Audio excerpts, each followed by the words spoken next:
Bonjour à tous et à toutes.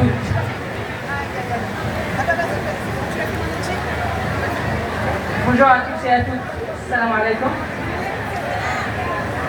Je me présente, je m'appelle Salwa, je suis réfugiée de Gaza, de Rafah.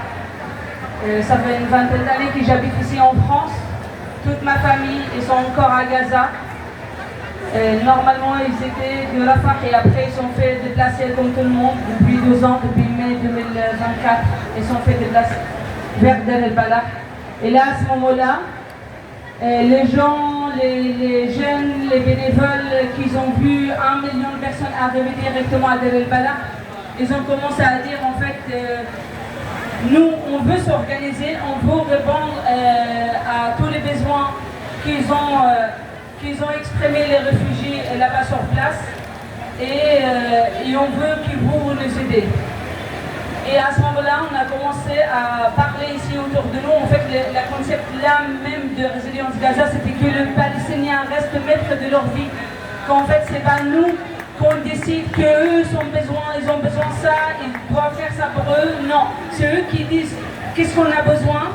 Et nous, on les aide à faire ce que eux ils ont besoin dans leur vie quotidienne. C'est-à-dire, par exemple, si ils ont besoin de consolider les tentes, s'ils ont besoin d'éducation, s'ils ont besoin de colis alimentaires, s'ils ont besoin de médicaments, c'est exactement celui qui exprime et nous on répond à ça.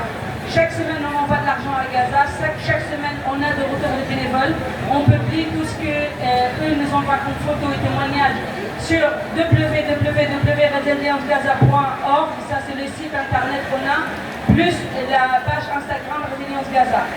Par contre, aujourd'hui, c'est Gaza, ils survivent ici grâce à la solidarité. Mais nous, les Palestiniens ici, on a le cœur lourd parce que c'est 1000 jours de génocide. Et je vous avoue qu'on a écrit ce matin, les Palestiniens, on a écrit un discours, mais je suis tellement émue et je suis tellement fragile aussi après ces 3 ans de génocide que je ne pourrais pas lire ce discours-là devant vous. Et si vous me pardonnez, je demande à un Marseillais de venir le lire. Parce que c'est très important, c'est les paroles des Palestiniens aujourd'hui, après 1000 jours de génocide. Et on a besoin que vous écoutez ces paroles-là, parce que c'est les paroles des Palestiniens.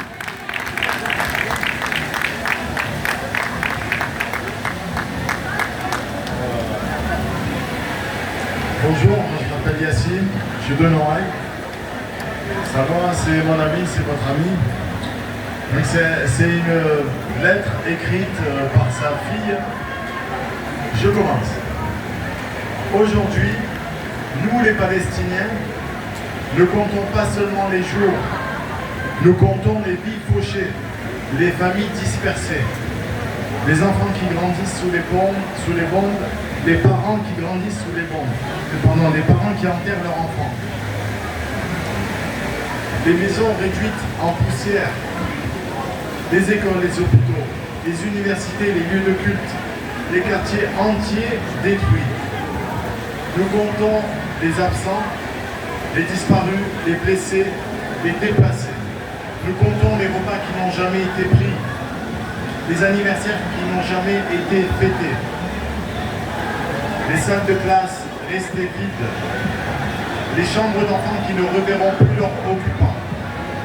Nous comptons les nuits sans sommeil, les réveils dans la peur, les adieux qui étaient parfois les derniers. Nous comptons les rêves interrompus, les médecins qui ne peuvent plus soigner, les enseignants qui ne peuvent plus enseigner, les journalistes qui continuent de témoigner au péril de leur vie, les secouristes qui courent vers le danger quand les autres cherchent un refuge.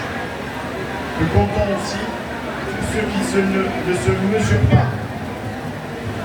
Les traumatismes, les silences, les regards, les souvenirs.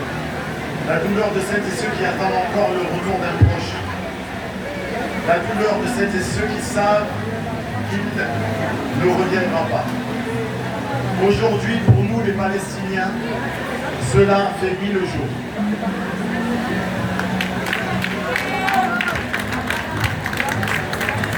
Merci pour votre écoute. Je regarde autour de nous ce monde qui essaye de tourner rond encore, alors que nous, notre monde à nous, Palestiniens, ne tourne pas rond depuis 70 ans et surtout depuis 3 ans. Nous, on se réveille le matin avec l'angoisse, on dort avec l'angoisse et on regarde avec désolation, avec regret, avec beaucoup d'ego aussi, ce monde complice de ce qui se passe chez nous à Gaza. On pleure nos 20 000 enfants, on pleure nos 80 000 martyrs, on pleure nos 200 000 disparus. Moi, je pleure ma maison, je pleure pour mon père qui est toujours là-bas, de l'autre côté de la Méditerranée, alors que je suis là. Je pense fort à lui et je pense fort à tous les Palestiniens qui sont là-bas. Je parle de résilience Gaza parce que depuis 3 mois, elle essaye de nous vendre qu'il y a un cessez-le-feu à Gaza, alors qu'il n'y en a pas un cessez-le-feu. Tous les jours, il y a des morts, tous les jours, il y a des martyrs. Tous les jours, la famille n'a pas continué, mais elle est devenue plus méthodique. Là, à Gaza, et hier, les bénévoles me racontent qu'en fait, les camions humanitaires qui rentrent à Gaza, à l'intérieur, il y a quoi? Il y a des sucreries, il y a des bonbons, il y a des Red Bull, il y a des nouilles, il y a des choses transformées, alors qu'il n'y a même pas un dentiste qui fonctionne à Gaza. Il n'y a même pas de médicaments pour les personnes qui ont besoin de dialyse, il n'y a même pas des antibiotiques, il n'y a même pas des antidouleurs. Donc en fait, la mort il devient méthodologique en fait, et la famine il devient programmée. Malgré qu'il y a de la bouffe, en fait les gens continuent de mourir de la malnutrition, il manque de tout, et du coup nous on continue à répondre à leurs besoins. Merci beaucoup à tous les gens qui nous ont permis d'être là aujourd'hui. Merci beaucoup et on compte toujours sur vous, Résilience Gaza, s'il vous plaît, merci. Merci beaucoup Salwa, merci pour tout. Vous savez que tous les dimanches, on fait des récoltes le long de la manifestation. Tous les dimanches, vous participez à ces récoltes et une partie de cette récolte, toutes les semaines, part au projet Résilience Gaza via Salwa, via les camarades qui sont sur place à Gaza. Merci beaucoup Salwa, merci pour ton humanité, merci pour ta solidarité. Nous allons